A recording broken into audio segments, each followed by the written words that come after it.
Bueno, estoy sin cámara por problemitas técnicos. Este, pero bueno, se está grabando la reunión. Así que, bueno, si querés arrancar, Hugo, en este nuevo encuentro inusual, te cedo la palabra. Sí, es inusual. Es inusual. Y para mí también es inusual porque me llamó mi amigo Cueva y me dijo, mira, ABCD tenés que hablar vos. A lo cual, dado el lugar que él me concedió, no podía decirle no o inventarle una mentira, por ejemplo. Entonces aquí estoy. El problema es que no tengo el mismo método que él, lo cual no quiere decir que, lo cual quiere decir que se tendrán que habituar que si esto inusual aparece otra vez, vamos a cambiar la metodología, porque yo me adapto a la de él hasta cuando él me dice tener que dar la voz. Después, más allá de lo que yo dé, él no me dice cómo tengo que hablar. Somos respetuosos al respecto. Entonces, la última vez que he hablado, inusualmente, traté de indicar qué quiere decir esto, que no hay relación sexual, lo cual no deja de ser algo así como un problema en sí mismo, porque mismo algunos analistas todavía hay, y más de uno, que creen que la relación sexual podría ser uno de los índices ¿eh? de que las cosas andan bien para el sujeto. Tiene buenas relaciones sexuales. Pero no es de lo que habla Lacan, que seguramente al respecto no dijo absolutamente nada. Lo único que postuló, y lo postuló bien antes, el único que postuló esto y hizo bastante ruido hasta el punto que tenemos que seguir sabiendo qué quiere decir no hay relación sexual. ¿Y por qué no hay relación sexual? En principio porque está el lenguaje, nada más ni nada menos. Porque esta hay relación sexual, supuestamente uno cree que sería lógico que esto exista, dado que somos supuestamente seres sexuados. Evidente se confunde, yo diría, la anatomía con el deseo. No hay relación sexual quiere decir, y creo que haberlo dicho la semana pasada, o no sé cuándo fue la última vez que hablé, que si para alguien hay relación sexual es porque está fuera del lenguaje. Y en ese caso los animales, nunca uno no puede decir que no hay relación sexual. Está el día a tal hora. Y después se acabó. No, no es todos los días, me agarró, tengo ganas, tuve una fantasía media loca, ¿qué te parece? Y además ahora hay que tener bastante cuidado porque, dadas las nuevas contemporaneidades, si a uno les agarra poco mal parado, puede aparecer en los diarios, ¿no? Así que tiene que también tener cuidado con lo que piensa. Al respecto, es bastante asombroso lo que pasa. Y me he dedicado un poquito a leer esas cosas y me he dado cuenta que parecería ser que para los que todavía creen que hay relación sexual, es más bien para los hombres que para las mujeres, porque todavía no ha aparecido en lo que yo conozco, no hice una investigación exhaustiva al respecto. Preguntaría si alguien tiene ejemplos que los dé, de un hombre que dijo, un hombre en el sentido masculino del término, ella no dejó de acosarme. Parecería ser que eso no está totalmente equilibrado. O he sido abusado por ella. Es más bien lo contrario que sucede, aunque sea en los diarios que yo leo. Tal vez algunos grupos muestren lo contrario, pero sería bueno saber qué pasa para nosotros analistas con ese hecho, aunque sea tener una mínima idea, porque siempre pero como creo que estamos empezando una era particularmente de la mujer, que no existe, y es lo que Lacan se propone decirnos, ¿por qué son ellas las acosadas y no son acosados los hombres? Sería bueno, aunque sea, interrogarse al respecto. ¿Y por qué pasa estas cosas que parecen yo diría, en la psicopatología de la vida cotidiana, que merecerían, de alguna manera, algún tipo de estudio? O aunque sea saber de lo que se trata realmente. Y los psicoanalistas tendrían que estar, yo diría, a la altura de los acontecimientos para poder interpretarlos, no para conocerlos. Porque conocerlos es fácil. Hoy en día con Google uno puede conocer todo, no necesitarían esta biblioteca, que es 1/10 de las bibliotecas que yo frecuento, ¿no? Pero sería bueno conocer un poco más esa realidad a la cual nosotros tendríamos que, de alguna manera, saber qué hacer con ella e interpretarla como se debe, cosa que no le está dado a todos los psicoanalistas. Bien, dije entonces que hay una diferencia entre la relación sexual que no existe. ¿Por qué? Porque existe el lenguaje, y la relación sexual programada de los animales. ¿Y por qué está programada? Simplemente porque no hablan. Hacen miau, miau, guau, guau. El que habla es el patrón por los animales, ¿no? Y creen que los animales entienden lo que le dicen ellos. Dice, sí, cuando yo le hablo me hace sonrisas, y etcétera, etcétera, etcétera. Pero no da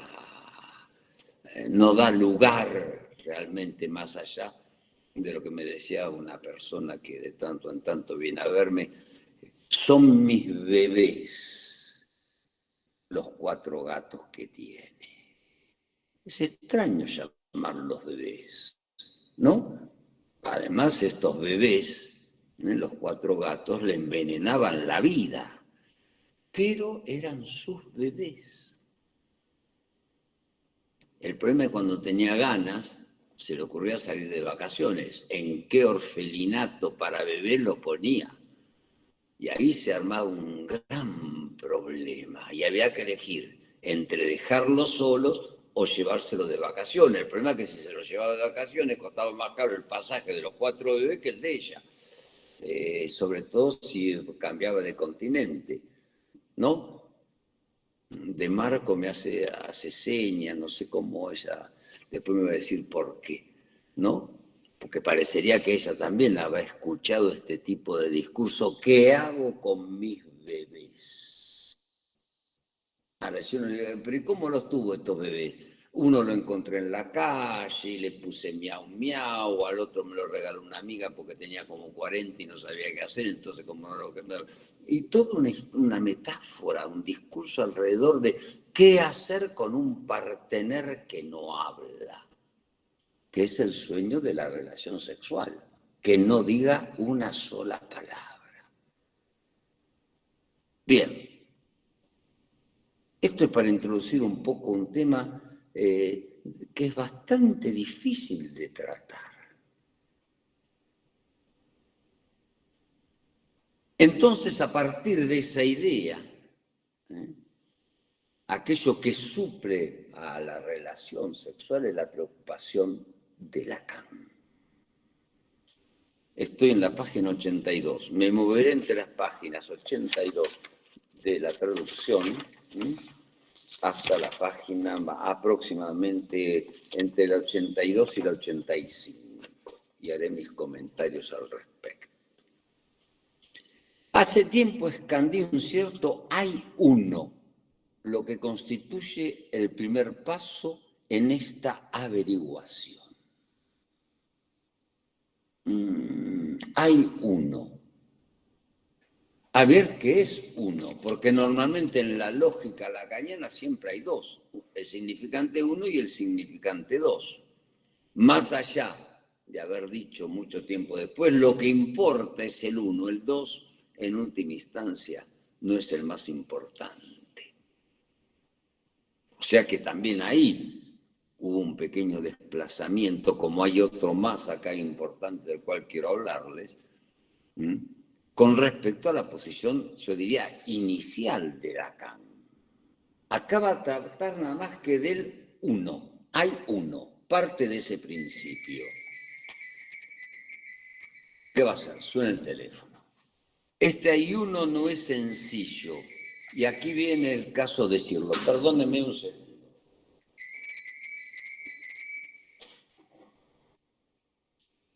Hola. Hola. No.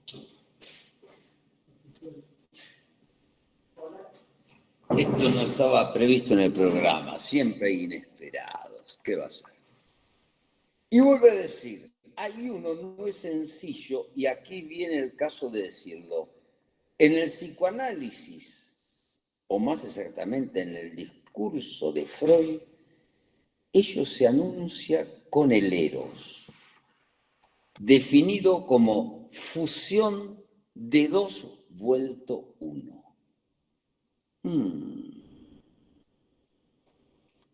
Y no es nada más ni nada menos que algo muy importante para los psicoanalistas, porque siempre existe el sueño, por lo menos en los pacientes, de lograr el uno con el otro.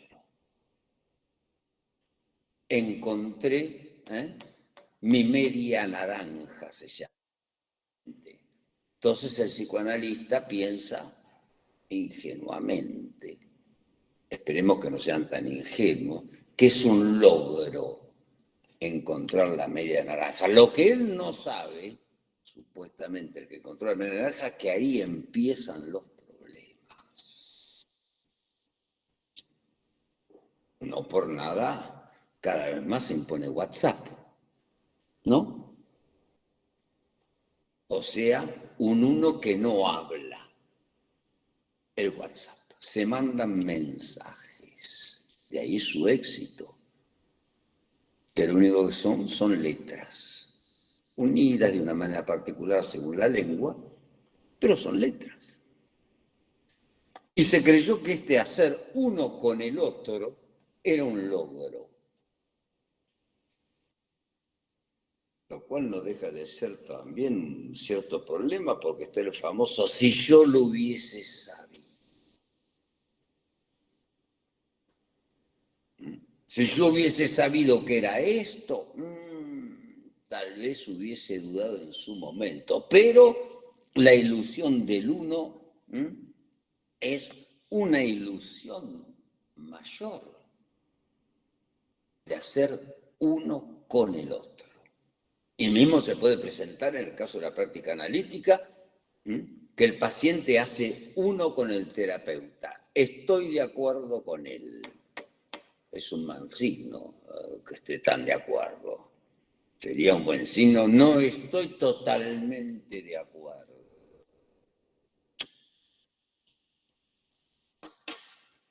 En el psicoanálisis, o más exactamente en el discurso de Freud, y acá hay algo que merece la pena de ser entendido, porque no podemos dejar de pensar que él distingue Lacan el psicoanálisis del discurso de Freud.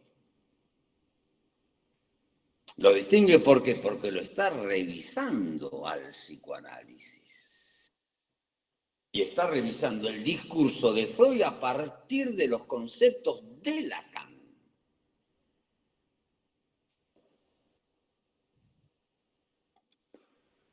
Eso, este uno, Helios enuncia con el eros definido del 2 vuelto 1. Les recomiendo que lean el seminario de la transferencia cuando habla de la esfera. Es uno de los capítulos. Y habla de la esfera de una manera bastante cómica, de una figura del circo. Esos 12, creo que algunos de ustedes los habrán visto, aunque sea yo lo he visto cuando era niño, hace ya bastante tiempo, en el siglo pasado, que estaban en el circo, que había dos que se juntaban y empezaban a dar vuelta, como si fuesen uno. Y es la figura que toma él. Se ve nuevamente ahora en los circos cuando hay gente que sabe hacerlo, que se une a un círculo, a un aro, se agarran con la mano sobre los pies y empiezan a dar vueltas. Es la idea de hacer uno. Idea que además estuvo bastante, yo diría, hizo su historia, encontrar la esfera. Y marcó la historia de la ciencia, además, la unidad. Evidentemente, la unidad ha sido rota por algunos acontecimientos que estaban inesperados. Eros, que poco a poco tenderá al parecer a no ser más que uno de una inmensa multitud, dice Lacan. Y cuando dice uno de la inmensa multitud es para decir, tengan cuidado con eso de estamos todos unidos en la inmensa multitud. Pero porque en última instancia la multitud no es otra cosa que una suma finita o infinita de unos. Lo que pasa es que cada uno tiene su manera particular de estar en la multitud. A tal punto que si uno pega un grito un poco de más, lo pueden llamar, tiene transferencia negativa. Porque el orden de las diferencias marca que esto de la multitud no es nada más ni nada menos que una ilusión.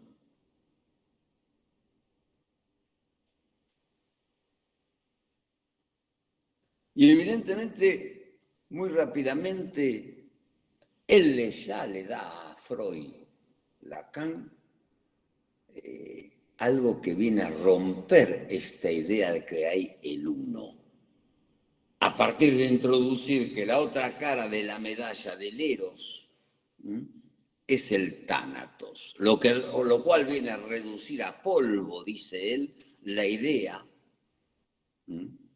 de que con el amor todos nos entendemos. Evidentemente hubo alguien que inventó la religión que era la mejor manera de salvar no contra el Tánatos. Si hay por algún lugar donde el Tánatos no existe, es en la religión, porque uno se muere momentáneamente. Se muere para reencontrarse de nuevo. O sea que en última instancia, si la religión tiene cierto éxito y es con el cual siempre el psicoanálisis tiene una cierta atención, hasta tal punto que se confundió al psicoanálisis como si fuese una religión. Y mismo se trató a los psicoanalistas de un poco de sacerdotes, de alguna manera, ¿no? Los que quieren preservar a todo precio esta suerte de unidad.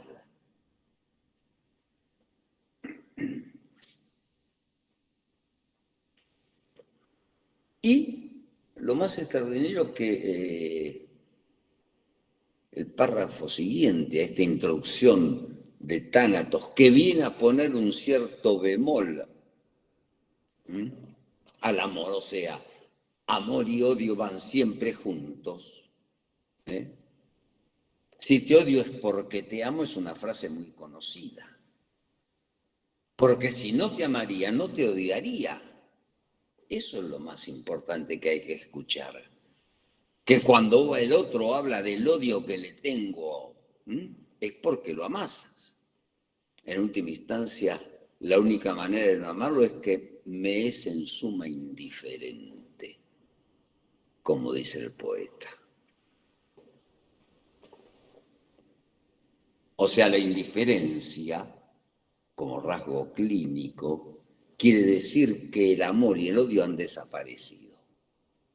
Me es exactamente igual. Pero si lo odias es porque lo seguís amando, uno diría, siguiendo la lógica freudiana. O sea, lo que resurge, aparece es la otra cara de la medalla. Y es una gran tendencia psicoanalítica a creer que lo que sí vale siempre es el amor de transferencia. Evidentemente porque ocultaría la transferencia negativa, que es la otra parte y muy importante de una definición del amor. Y uno cree que cuando hay transferencia negativa hay que buscarle las buenas formas, no enojarse demasiado. El que no tenía miedo a la transferencia negativa era Lacan, se los puedo asegurar. Y él lo dice en todo el texto, hablando de un texto de él, que ha sido leído por alguna gente, me desuponen el saber. Pero es la única manera que le desuponen el saber que pueden leerlo. Lo cual es una indicación no solamente epistémica, sino una indicación para los psicoanalistas. Si ellos me desuponen que yo los amo o que él me ama, si ponen en duda eso, quiere decir que las cosas andan bien. Sabe leer y no por nada. En algún momento se pensó mismo que ese saber leer puede dar lugar a un escrito nuevo, que se llama normalmente el pase. O sea, el pase no quiere decir que se terminó el análisis, sino cómo escribe usted el pasaje de un lugar a otro. Y mismo en una época, creo que se los dije, y si me repito me perdonarán. Mismo se pensó en un momento y se lo propusieron a Lacan que era mucho mejor que los pases no sean orales sino escritos. A lo cual Lacan dijo, sí, seguramente sería mejor, pero el problema es que no les gusta leer a la gente, lo cual era verdaderamente cierto. Es más fácil escuchar que leer, no cabe la menor duda. Yo se los puedo asegurar que es mucho más fácil. Les puedo asegurar que es mucho más fácil escuchar a Lacan que leer a Lacan. Porque cuando uno lo escucha, aunque se haya hecho la experiencia, uno queda como, digámoslo, embobado. Aunque sea me pasó con este seminario, a mí que lo estuve de cuerpo presente, no como estamos ahora nosotros acá. Y uno queda embobado y entiende todo. El problema es cuando me lo puse a leer, me daba cuenta que no había entendido absolutamente nada. Entonces, ¿qué hice? En vez de leerlo, cerré el libro y me iba al seminario.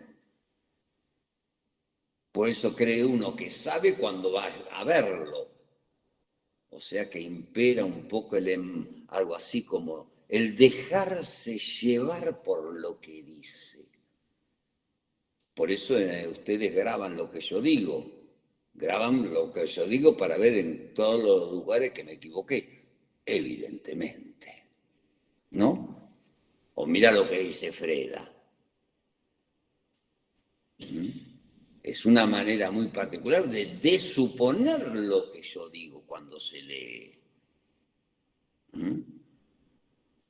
Bien. Entonces el Señor...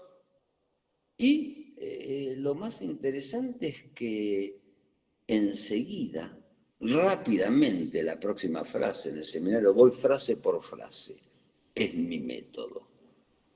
Dice, evidentemente es una metáfora que Freud puede permitirse debido al afortunado descubrimiento de las dos unidades del germen, óvulo y espermatozoides, y habla de la meiosis, que si ustedes van al diccionario universal, que ya no es la colección universal, no es el Sábelo Todo, sino Google, si buscan meiosis, verán que son procesos de separación y de unión. O sea, se separan para crear algo, estas dos partículas. Y él lo dice con toda claridad, que de esa fusión, de la separación, ¿qué es lo que se va a producir? Un nuevo ser. No dice un nuevo sujeto. Y creo que las palabras acá cuentan. Un nuevo ser aparece, ve la luz a partir de la división. No a partir de la unidad.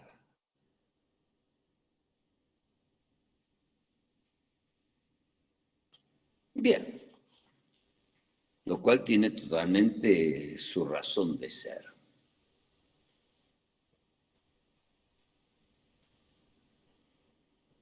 Pese a todo, dice Lacan, pese a todas esas verdades, hay que partir de que ese hay uno ha de tomarse por el acento puesto sobre el uno solito.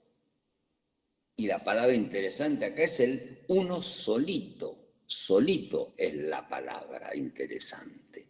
O sea, uno que no hace de ninguna manera relación.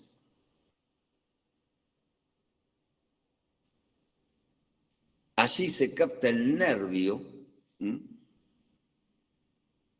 de lo que de los que nos vemos forzados a llamar por el nombre con que la cosa retumbó a lo largo de los siglos, a saber, el amor. Quiere decir que hay algo que parecería que van juntos, el uno solito y el amor. ¿Por qué? Porque es el amor lo que tiende al uno. Pero el uno en la fórmula muy particular de este uno. Pero sin el amor, que tiene una gran virtud, no se sabe qué es en el fondo. No por nada. El señor Lacan, cuando tuvo que pronunció su seminario sobre la transferencia que estoy trabajando, del cual tendré que hablar dentro de algunas horas, se refirió al banquete de Platón. O sea que para saber mínimamente qué es el amor, lo fue a buscar en la historia de la humanidad. Libro totalmente recomendable para los psicoanalistas, ese seminario. ¿Por qué? Porque es la idea de la transferencia lo que le permite el acto analítico. Es la idea que ellos se hagan de eso, que se llama el amor. Algo que no se puede definir. Y no por nada, muy rápidamente después de hablar del amor, como eso que acompaña al uno solito, dice esta frase: en el análisis no nos las vemos más que con eso, y no es por otra vía por donde opera. O sea, opera a partir del uno solito y del amor. Si no hay estas dos cosas, no funciona. No opera, no funciona, perdón, puede funcionar, y muchas veces lo vemos. No quiere decir, por lo tanto, que funciona, que quiere decir que se trata de un análisis. Por eso, y vuelvo a lo que dije anteriormente, el pase es saber cómo se pasó del uno solito a ser psicoanalista. Y no cuál fue el derrotero del análisis. ¿Cuál fue el pasaje que se hizo? A eso se los llama. Y no por nada ahora, más que nunca, que las mujeres reinan en el mundo psicoanalítico, Se les pide a ellas que expliquen eso, cómo se hizo el pasaje.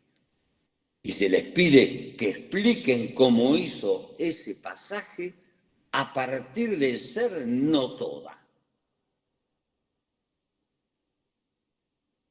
O sea, cuando se dice no toda, quiere decir que en última instancia es un atributo. No es el no toda, no quiere decir son menos.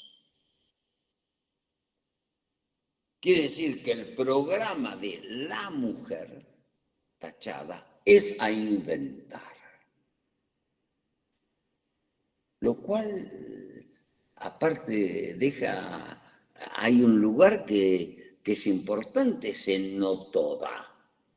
No toda porque, dado que no es no toda, puede inventarse el nombre que quiera. Por eso va ligado no toda creación.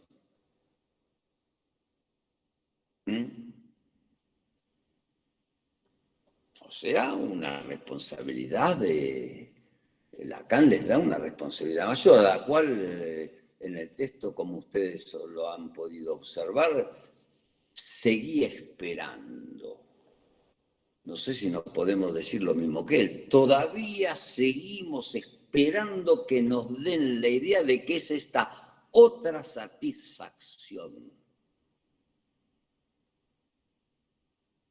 Y tal vez el pase sea que puedan decir cuál es esta otra satisfacción independientemente de la significancia, o sea, del sentido.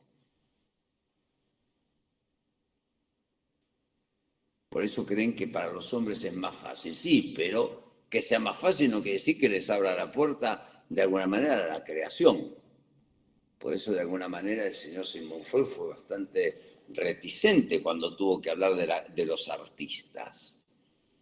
Dijo, bueno, yo digo esto del arte hasta cierto punto, porque ellos crean, ahí no se sabe muy bien. Es lo que se llama el pequeño demonio de Aristóteles también. ¿Qué es lo que tiene en la cabeza que le permitió hacer eso? Ustedes han visto en el diario cuánto costó hoy en día una litografía que hizo Andy Warhol de Marilyn Monroe. Unos cuantos millones, ¿no? De dólares. ¿Qué se le habrá ocurrido a Andy Warhol para hacer eso? Evidentemente no se llevó a la tumba los 195 millones de dólares que costó la reproducción, ese cuadro, pero no cabe la menor duda que habría que tener un cierto genio para algo muy especial. Creo que alguna vez he evocado ese algo que te vende. Ese algo que te vende está al interior de esa creación. ¿Quién lo sabe? No sé. Hasta ahora mucho no se ha podido decir. Bien, sigamos con el texto. No nos alejemos de él. Aunque el texto a mí me permite asociar cosas, evidentemente. Y no me las privo.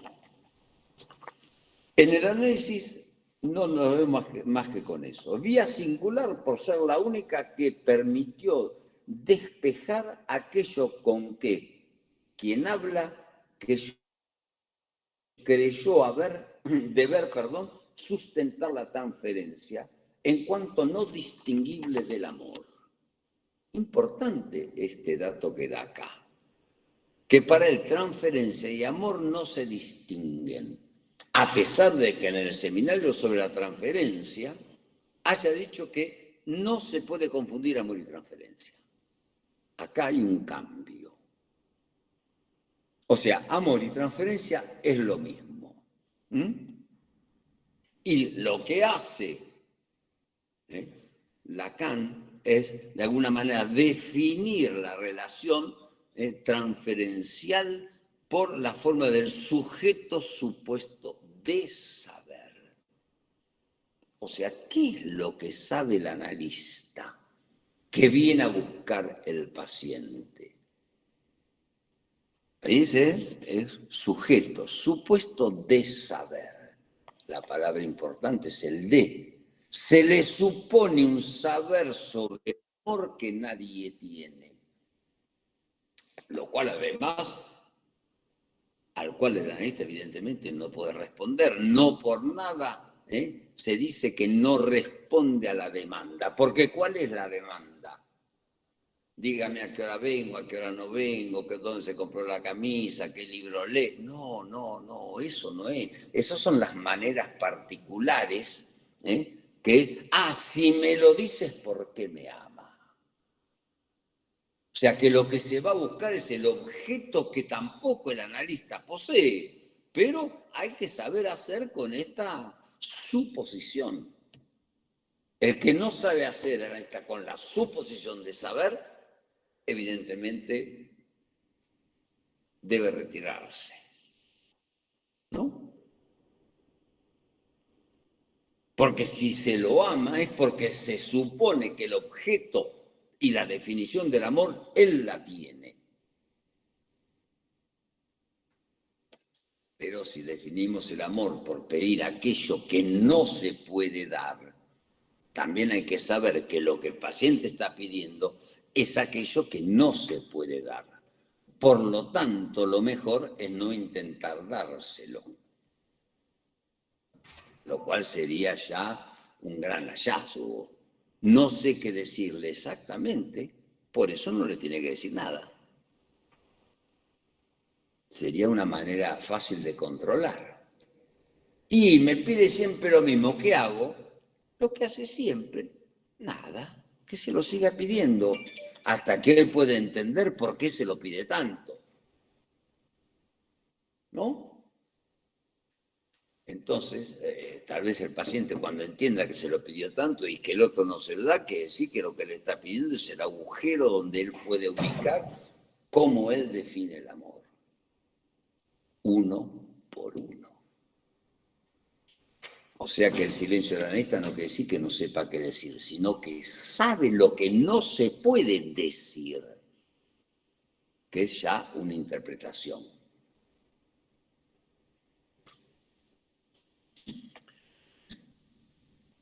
Sigo. Evidentemente pueden interrumpirme cuando quieran. No puedo dejar de marcar la nueva resonancia que puede cobrar para ustedes este término de saber. Porque en la fórmula anterior es sujeto supuesto de saber. ¿Qué es lo que el analista sabe? En última instancia, lo que sabe es que lo mejor que puede hacer es dejar decirle al paciente que diga lo que quiera. Esto lo tiene que saber, quiere decir que lo tiene que aguantar. ¿No? Lo que se le pase por la cabeza, sin emitir ningún juicio. No es una fórmula tan fácil de aceptar. O sea, el juego absoluto de las palabras sin ningún tipo de significación. Más allá que lo que busca el sujeto cuando se pone a hablar es qué quiere decir lo que digo. A lo cual el analista puede responderle, pues siga hablando. Si quiere saber lo que quiere decir, lo que yo le propongo es que siga hablando aún. Hasta encontrar, yo diría, poder crear la frase exacta de aquello que usted quiere saber. Voy a hacer un alto acá. ¿Cuál es la frase exacta si usted quiere saber? Si ustedes leen la introducción a la interpretación de los sueños de Freud, las primeras páginas del primer libro, él quería saber cómo se interpretaba un sueño. Porque las interpretaciones hermenéuticas, como las interpretaciones son mensajes de Dios, como las interpretaciones de los símbolos, no le cabía. Por eso es fantástico cuando alguien dice, este sueño quiere decir. Bueno, demuéstremelo. Ustedes han visto esta gente que se escucha muy a menudo, Este sueño quiere decir tal cosa. Explíquemelo, le diría Freud. Y cuando uno se pone a explicar, lo que aparece son más bien cadenas asociativas, dice Freud. O sea, que la explicación no está en la interpretación, sino en el incitar a asociar. Y encuentra que el único método es darle libre curso a lo que puede asociar con el sueño. Entendiendo que además tiene que haber un hecho que lo provocó y que no lo va a encontrar en el inconsciente. Es lo más asombroso, en el inconsciente, sino en algo que pasó, que despertó todo esto. O sea, que lo que hizo Freud con la interpretación de los sueños no es darnos un manual de cómo se interpreta, sino cuál es el método necesario para la interpretación. O sea, cambió, yo diría, el mensaje de los dioses por el discurso. Lo cual no deja de ser un salto mayor, como ustedes pueden darse cuenta. O sea, que el verdadero amo de la interpretación es el que habla, o sea, el paciente. Bien, no puedo dejar de marcar de nuevo la resonancia que puede cobrar para ustedes este término de saber. A aquel a quien supone el saber, lo amo. O sea que parecería que hay una suerte de relación muy particular entre saber y amar. A aquel al que le supongo el saber, lo amo.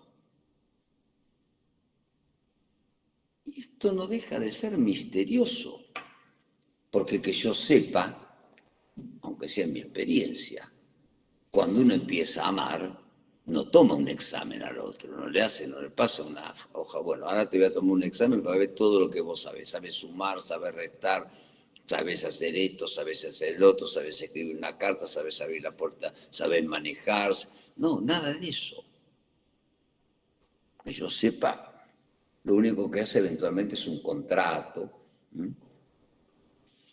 ante un juez, que ya no es un saber, sino es la firma de un contrato, lo cual no destituye para nada que hay una relación directa entre el saber y lo amo.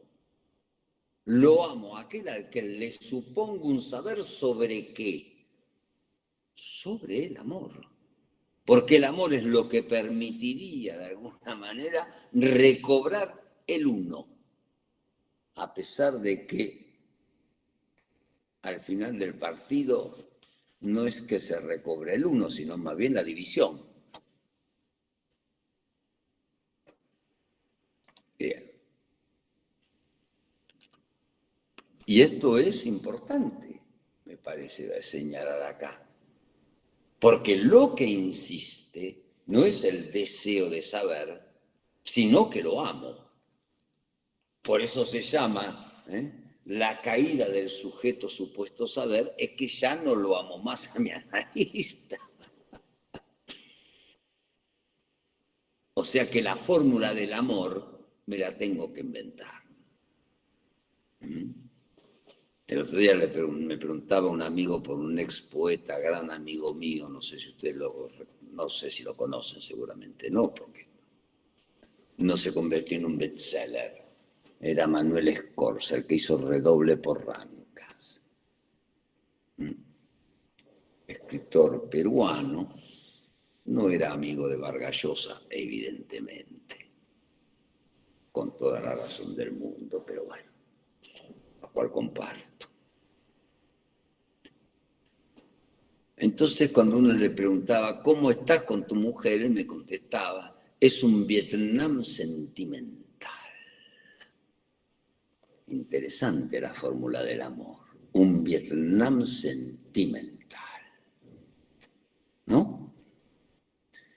Y no dejó de ser un Vietnam sentimental, lo cual no quiere decir que hayan terminado, muy por el contrario, fue hasta el último día. Él murió en un accidente de avión, evidentemente, pero evidentemente murió tristemente de esa manera. Pero lo que él definía como el amor, o eso que se llama el matrimonio que él tenía, Era un Vietnam sentimental. ¿Y por eso? ¿Por qué había un Vietnam sentimental? Porque se aman y se odian al mismo tiempo.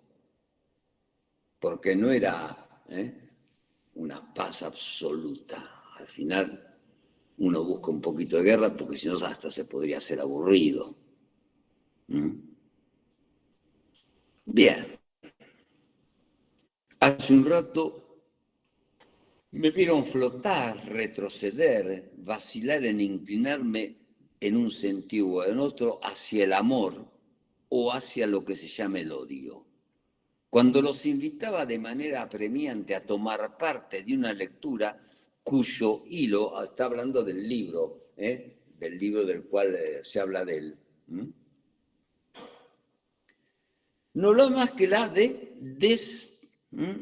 acá en francés, la desideración, y que no apuntaba a otra cosa. Es decir, si digo que me odian es porque me desuponen el saber. O sea, el vos no sabés todo sobre el amor. Y no solamente el saber que había en los textos que se estaba leyendo. Y lo que se está indicándonos, de alguna manera, es un recorrido de lo que es el análisis. Es una desuposición del saber del otro en nombre que hay un agujero al interior de lo que se llama el amor. El amor es un agujero. ¿Por qué? Porque es uno de los nombres de lo real. Por eso el título se llama, uno de los títulos del capítulo que puso Miller es Dios y el goce de la mujer. ¿Y por qué? Porque tanto uno como el otro, y el amor entra ahí en juego, el amor entra ahí en juego, son nombres de lo real. No está inscrito en lo simbólico, más allá de que alrededor de lo que no está inscrito en lo simbólico se haya hecho un gran aparato simbólico en lo que refiere a Dios, que se llama la religión. Y en lo que se llama la mujer se ha hecho un gran aparato simbólico que se llama la madre. Por eso muchas veces se trata en la ley de diferenciar la madre de la mujer. Sé cómo ser madre, pero ser la mujer de aquel al cual le supongo el saber, en este caso al hombre. Ahora, evidentemente, no es tan así, porque también se le puede suponer que todo esto que está pasando actualmente, ¿no? Que merecería algún tipo de reflexión, que no está ajena de lo que acá Lacan dice, como ustedes lo habrán podido leer, ya lo decía en esa época. Se los voy a leer. Página 88, estoy pegando un salto. Tenemos primero las cosas del lado del todo. La X es función del falo, o sea, el lado en que se coloca el hombre. Estoy hablando de lo mismo, pero desde otro ángulo. Colocarse allí es en suma electivo. O sea que no está totalmente determinado. Se habla una cierta, empecemos a ver que ya introduce de una manera, y en este seminario lo va a llevar a sus extremos al final de su obra, el indeterminismo. ¿Que dónde lo va a ubicar? En este no toda de la mujer. Hay algo que está más allá de todo orden de determinación. Es sabido, él lo dice, y las mujeres pueden hacerlo si se les place. Quiere decir que la mujer también puede ubicarse, si se les place, en ese lugar, o sea, del hombre. Y lo dice, es bien sabido que hay mujeres fálicas y que la función fálica no impide a los hombres ser homosexuales. pero les sirve igualmente para situarse como hombres y abordar a las mujeres. Y hoy tengo que hablar de la mujer, que además, dice él, lo dice claramente, puede elegir estar del lado hombre. O sea que deja un espacio muy particular a la elección. Algo así como que todo no está determinado. Se puede elegir estar en una posición u otra. Y él da ese nombre de la mujer fálica. Evidentemente, empezamos ahora a recorrer esto así, no siempre fue así, porque nos pegaban, porque nos dijeron que esto, que lo otro.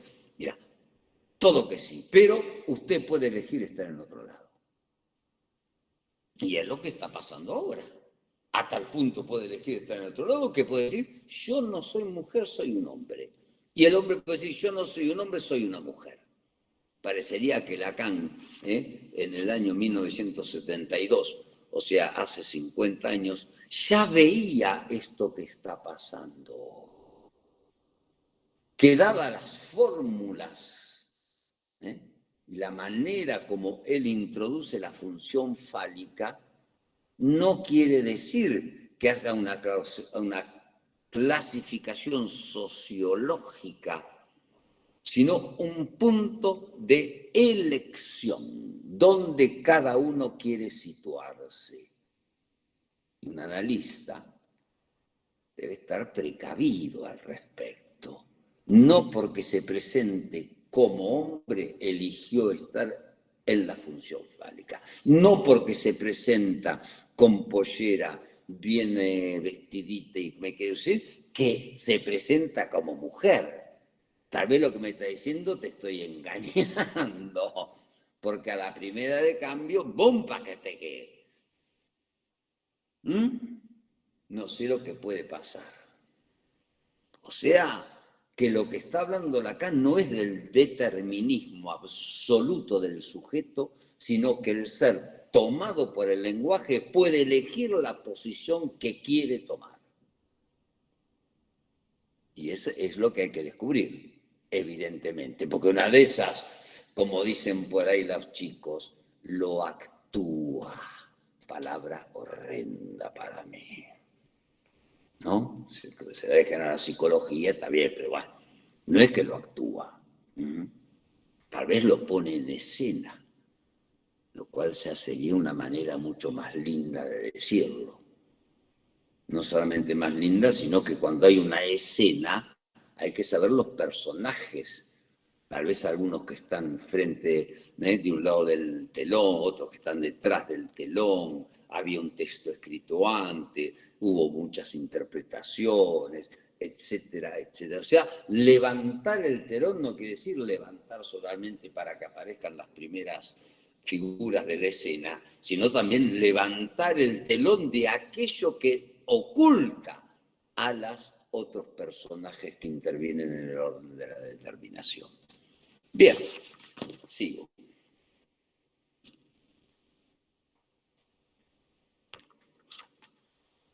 Y algo muy interesante viene después en este desarrollo que es, yo diría, casi matemático de Lacan.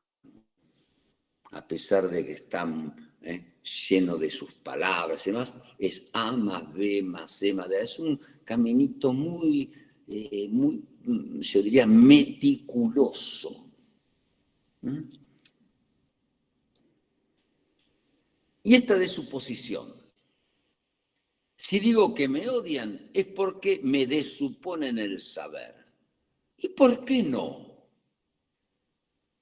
Ustedes saben cómo está muy agarrada la gente a aquellos que saben. En general están muy agarrados a los que saben para no estudiar nada. Ellos ya se sabe también, ¿no? Van a los grupos de estudio, le pagan, el maestro va, le da la clase, ellos dan la plata y ellos se llevan el saber. La diferencia esencial entre un grupo de estudio y un cartel, evidentemente, ¿no? O sea, es lo que pasa. Te doy plata y vos me das el saber. O sea, que el que trabaja ahí, ¿quién es? El profesor. ¿Y quién es el amo? El que tiene la plata. como el que compró la litografía de Marilyn Monroe. Ni ella se imaginaba que una litografía de ella iba a costar tanto. Pero bueno, eso es el genio del artista. ¿Y por qué no? Después de todo, ¿qué puedo yo suponer de lo que sabía Aristóteles?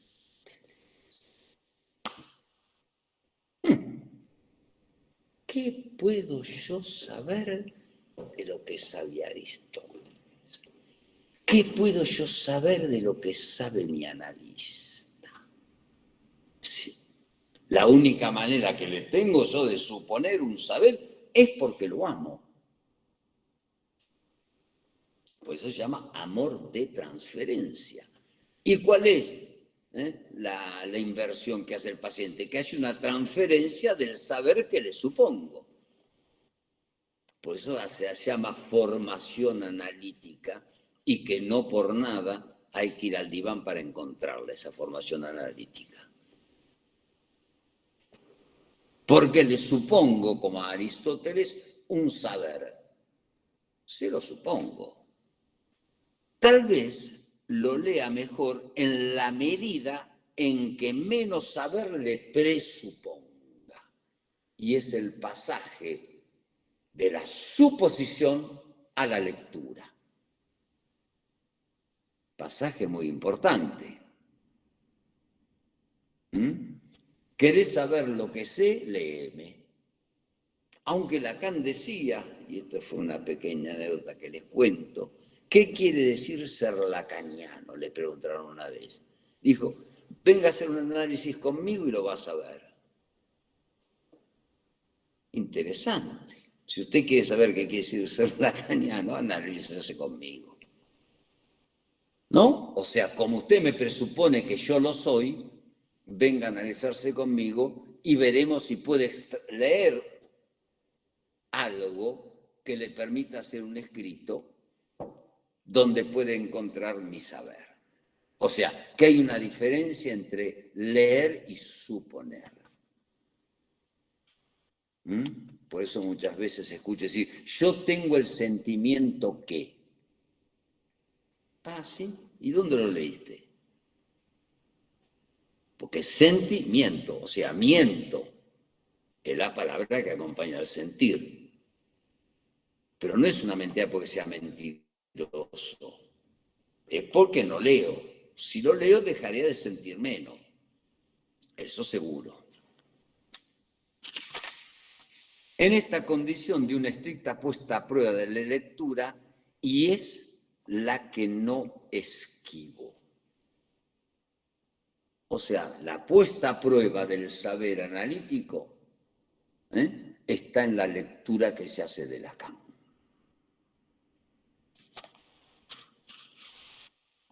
Bien. Sigo con el texto.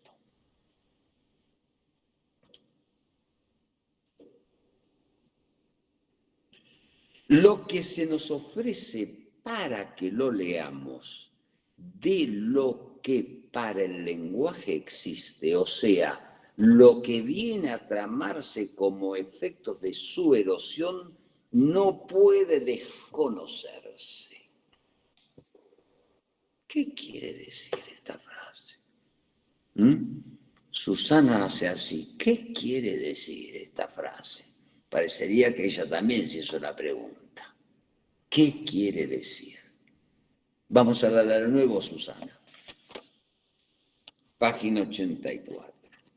Lo que se nos ofrece para que lo leamos de lo que para el lenguaje existe, lo que viene a tramarse como efecto de su erosión es así como defino lo escrito, no puede desconocerse. O sea, lo que está diciendo Lacan es que el escrito erosiona el lenguaje para extraerle el saber.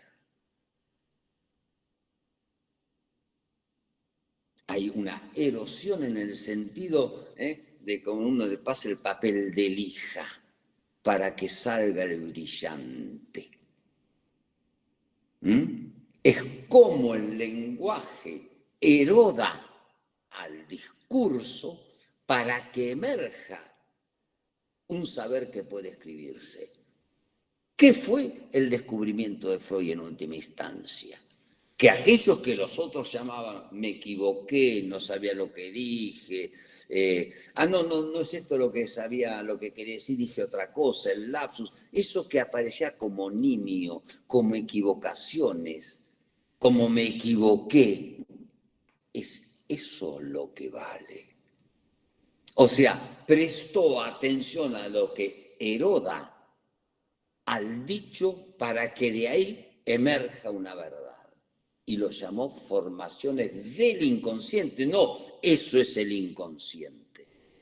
Es la forma particular que tiene el inconsciente, si es que le damos al inconsciente el carácter de una maquinita. Como si el inconsciente supiese algo. Y se introduce de esta manera para producir, horadando, limpiando al lenguaje de sus asperezas para que de ahí emerja ¿qué? Lo que puede leerse.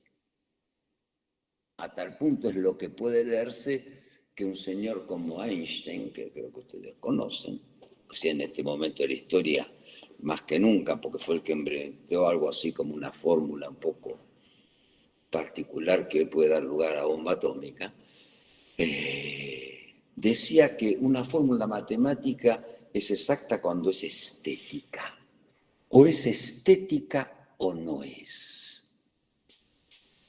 Lo cual es bastante particular. Comparar una fórmula matemática a la estética. Si es estética, es buena. Si no es estética, no es buena. Le he preguntado a muchos matemáticos al respecto qué quiere decir. Y están totalmente de acuerdo con Einstein. Una fórmula matemática es precisa cuando es estética. Lo cual asimila la fórmula matemática a una creación, o sea, algo que hizo que la forma eroda al lenguaje que tiene como función hacer uno para hacer emerger la pura y absoluta diferencia. Sin que, por lo tanto, esto se convierta en una religión. Porque ¿qué es lo que abre este lenguaje que orada? Abre, de alguna manera, lo que se llama uno de los reflejos, de los estallidos de lo real, pero no es el real puro, no es el real, sino son más bien trozos de lo real a los cuales se le pudo poner una letra para que usted pueda leerlo.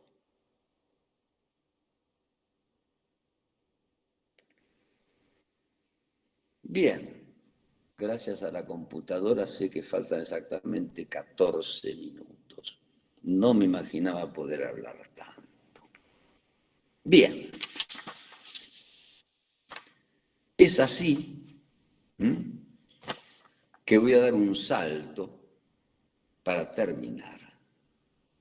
Porque estoy hablando de la letra, estoy hablando de cómo el lenguaje eroda, cómo lo que en un momento determinado fue una verdad en la primera sesión, en una sesión, 10 sesiones después, dice, sí, pero no es totalmente así. ¿Cómo se hace ese pasaje? Del era así a no es totalmente así. No es por un problema de la conciencia, es porque el lenguaje eroda, el lenguaje arranca y el lenguaje muestra vetas que antes no se veían. Y de acá emerge algo que es el pensamiento es goce. Lo que aporta el discurso analítico, ya esbozado en la filosofía de ser, es lo siguiente. Hay goce del ser. Y esto tiene toda su importancia, el pensamiento es goce. ¿Por qué? Importante. ¿Y por qué sobre este punto, ahora que son las 16, voy a empezar a decirles bye bye? Porque el psicoanálisis nunca le dijo a alguien pensalo, aunque muchas veces dice la gente en el vulgo psicoanalítico, pensalo 2 veces. O dice, ¿lo pensaste bien? No, porque pensar es gozar. Hablar es horadar el goce. Hay una diferencia entre pensar y hablar. Nunca Freud inventó su fórmula, es hable libremente, no piense libremente. Además, cualquiera puede pensar libremente si nadie se lo impide. ¿No?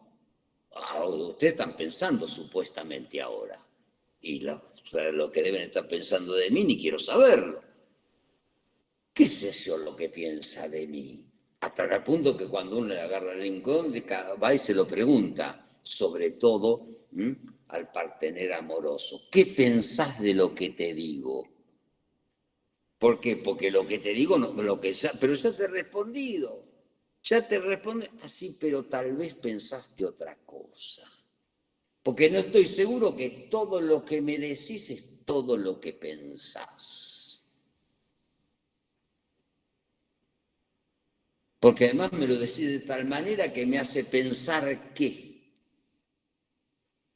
evidentemente, lo único que quiere el otro es entrar en la máquina de pensar. ¿Por qué? Porque adentro del pensar hay goce. En las palabras lo que hay es 2 más 2 son 4, más 2 son 6, más 2 son 8. Y eso ya es más complejo. Mismo se puede tomar un carácter metafórico, pero ya te dije lo que pensaba. Sí, pero es que vos lo pensás realmente. Lo que me está pidiendo es la fórmula del goce. No me está pidiendo si es verdad lo que me decís, sino qué gozás vos diciéndome lo que me estás diciendo. No por nada, muchas veces hay una cierta desesperación. Bien, es por esto que tenemos que articular 3 términos: la verdad, el significante, el no todo y el pensamiento. Porque el pensamiento goza, lo cual no quiere decir que el pensamiento sea una relación sexual, pero tal vez haya algo de lo que no hay. Como no hay relación sexual, me la paso fantaseando que hay. ¿No? Y pasa de vez en cuando. Que más de uno se contenta pensando, mirando Netflix, pensando que ahí hacen relación sexual. Es el éxito de Netflix. Yo no tengo la culpa, está muy bien que hayan logrado, ¿no? Al punto que puede costar millones, pero bueno, esos son otros problemas que interesan poco. El asunto que el psicoanálisis puso en evidencia que pensar no quiere decir saber. Pensar quiere decir gozar. Y por eso, ¿qué hizo Lacan para buscar la fórmula del amor? Fue a buscar un diálogo. No fue a buscar qué piensa Sócrates, qué piensa Alcibíades, qué piensa el otro que entra, qué piensa... No, ¿qué dicen ellos? Y además es una cosa muy particular, que él deduce lo que piensan a partir de lo que dicen. Y no es lo contrario. ¿Y qué es lo que encuentra en eso? Es cómo gozan, no lo que piensan. ¿Cuál es la manera de gozar de cada uno? Hasta el punto que llega a la conclusión que hay algo cómico en el amor. Lo cual me parece muy saludable para terminar esta pequeña interlocución que hemos tenido. Les queda exactamente 8 minutos para hacerme las preguntas que quieran.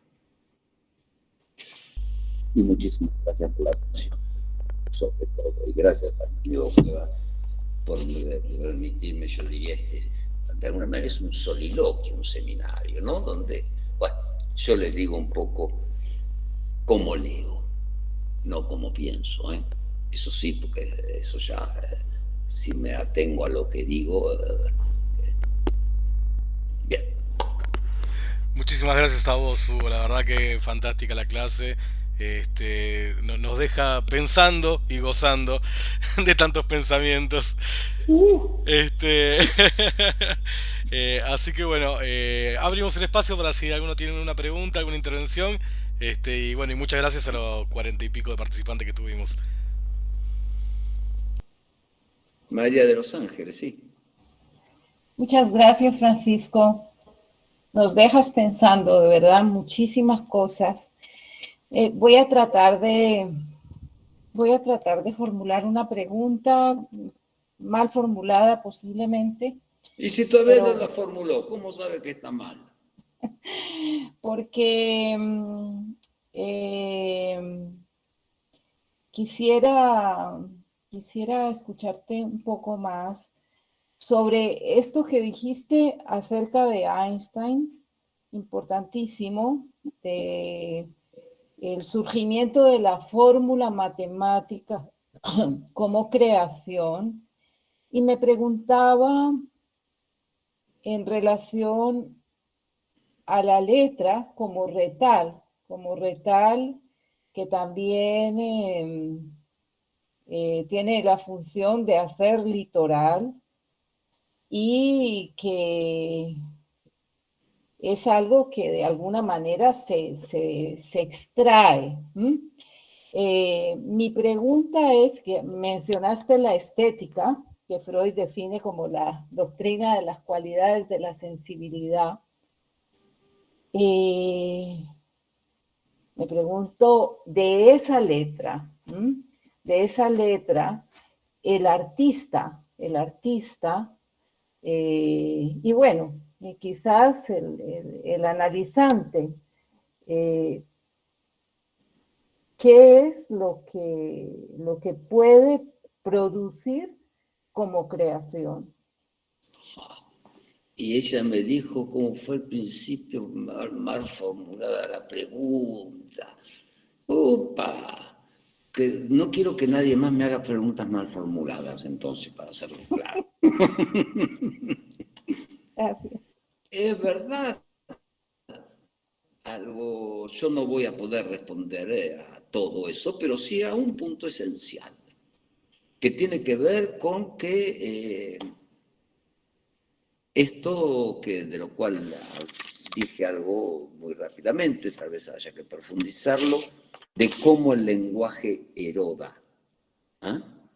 O sea, hace de tal manera que aquello que aparece como una supuesta pregunta, ustedes conocen, es muy interesante esta frase, al interior de cada pregunta está la respuesta. Bueno, no porque no se pregunte encuentra la respuesta. Tampoco no es porque no es tan simple, pero hay algo de verdad en eso. O sea, que toda pregunta transporta, lleva dentro de sí mismo su respuesta. El asunto es cómo se la encuentra. Y es ahí el acto creativo. Por eso, de alguna manera, el psicoanálisis tiene algo de... Y acá habla de creación. Y habla cuando pone junto el no todo con la creación. Y no por nada Sigmund Freud dijo en Análisis Terminable e Interminable, yo lo he repetido ya creo que más de 20 veces y me van a escuchar decir muchas veces más, que el análisis, ¿cuándo se termina? Cuando el paciente deja de venir. ¿Qué quiere decir eso? ¿Que se fue enojado? No, cuando deja de venir quiere decir, para Freud, cuando deja de asociar libremente, no es un problema de él. Es un problema para dar final a algo. ¿Es por qué? Porque cada palabra redefine otra palabra que dije anteriormente y hace que, ¿no? El famoso terrible drama de Borges, ¿cuándo se termina su poema? ¿Cuándo termina usted un poema? Cuando se lo llevan a editar. ¿Cómo?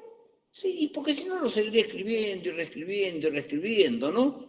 Rojo y Negro de Stendhal, que lo escribió 3 veces, totalmente. O no sé si a ustedes les gusta la pintura, pero están en los cuadros, descubrieron que atrás del cuadro siempre hay otro cuadro, se llaman los arrepentimientos. O sea, hizo un caballo así, lo miró y dijo, no, empecemos todo de nuevo. Pero el caballo que había hecho atrás, el caballo o una planta o cualquier cosa sea, se arrepintió. Se arrepintió no quiere decir que lo haya tirado, sino que arriba del arrepentimiento hizo otro nuevo. O sea, en su pregunta hay algo de, evidentemente, cómo se extrae la letra que hace que ordene el conjunto. Y ya es una letra y no es el significante uno ahí. Esa es la tensión que hay que buscar entre significante uno y letra. Porque hay un pasaje de la letra al significante. Y no lo que viene a poner de alguna manera sobre la mesa, la tensión entre la langue, la lengua, como se dice, y el lenguaje. Porque si el lenguaje es una manera particular de ordenar la letra que usted habla. Esa que está justo en el borde que permite que todas las otras sean posibles, pero ¿dónde está? ¿Quién la dijo? ¿De dónde viene? O sea, el orden de indeterminación viene a fulgurar al interior, está ahí, a partir de todo el orden de determinación. Porque si todo estuviese determinado, no habría ningún tipo de novedad.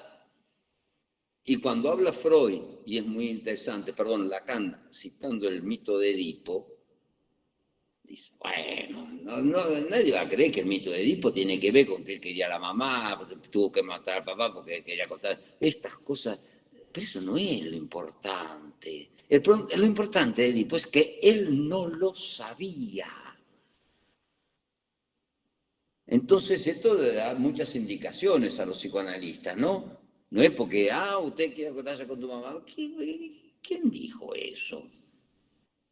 Eso lo inventaron, qué sé yo, nadie. Eso, a Freud no le interesaba eso, si eso es el ABC, pero eso no importa. El problema de Edipo es que él no lo sabía lo que estaba haciendo. Es el no saber lo que constituye el saber posible sobre su acto. Por eso la otra cara de la medalla de lo que no sabía es el sujeto supuesto saber que completa esa fórmula. El no sabía, digamos, de Edipo se completa por el sujeto supuesto saber de Lacan. Por eso van juntos. Es lo que le puedo responder así libremente. Bien, les agradezco nuevamente mucho haberme aguantado casi 1 hora y media. Espero ver cuando me equivoco. Muchísimas gracias, Hugo. Muchísimas gracias a todos.